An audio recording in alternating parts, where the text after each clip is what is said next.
He looks around. There are no sounds of danger, no rustle in the trees that signals a threat.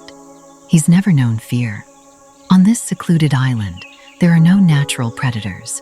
He can spend his days as he chooses, plucking fallen fruit from the forest floor. A life of simple pleasure.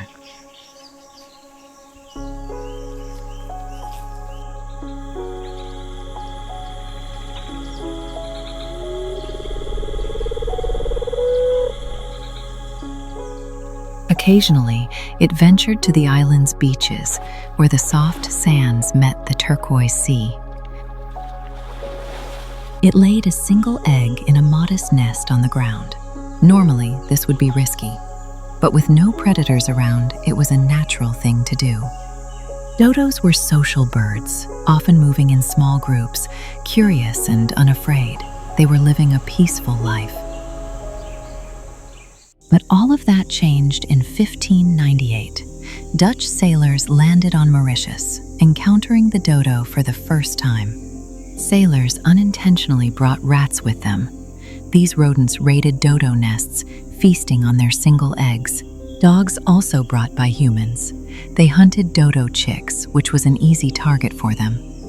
And then, the humans themselves. With no fear from the dodos and easy access on beaches and forests, sailors hunted the birds for food, often capturing or killing them in large numbers. But the most devastating threat wasn't a predator.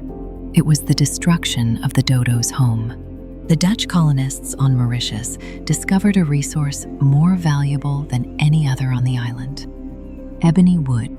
This dense, dark wood was incredibly valuable back in Europe, and they began harvesting it relentlessly.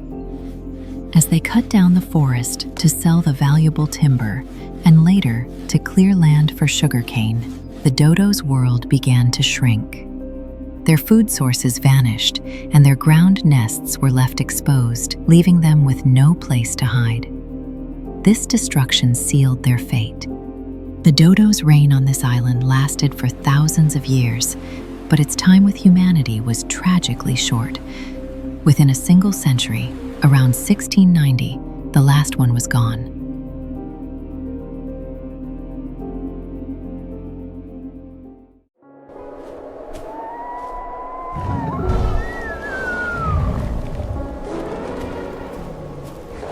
At a height of up to 11 feet at the shoulder and weighing as much as 6 tons, this magnificent creature was built for its harsh environment. Using their massive tusks, they dug through the deep snows, searching for grasses and other plants to eat.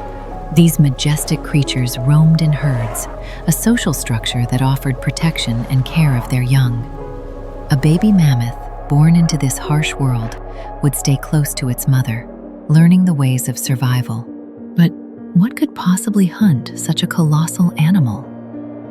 The answer was the saber-toothed tiger.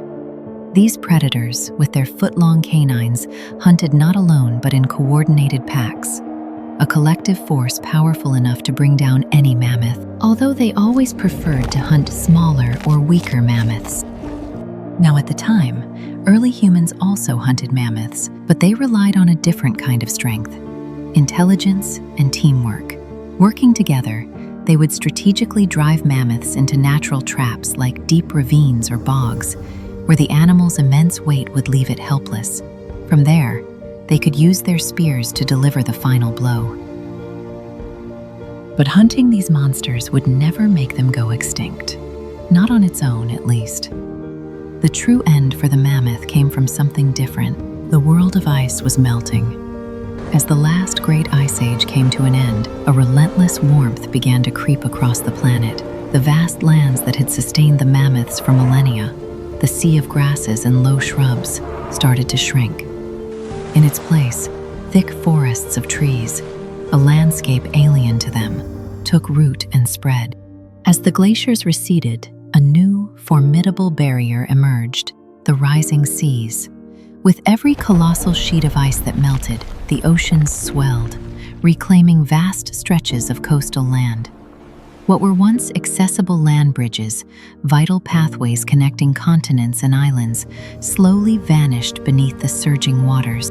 The mammoths, instinctually driven to seek new pastures as their old ones disappeared, found their paths blocked. The relentless advance of the water forced them inland, pushing them into smaller, more fragmented territories. A last isolated population survived on a small island in the Arctic Ocean. They held on for thousands of years, yet even they couldn't escape the inevitable. Around 4,000 years ago, during the time the Egyptian pyramids were being built, the very last woolly mammoth took its final breath.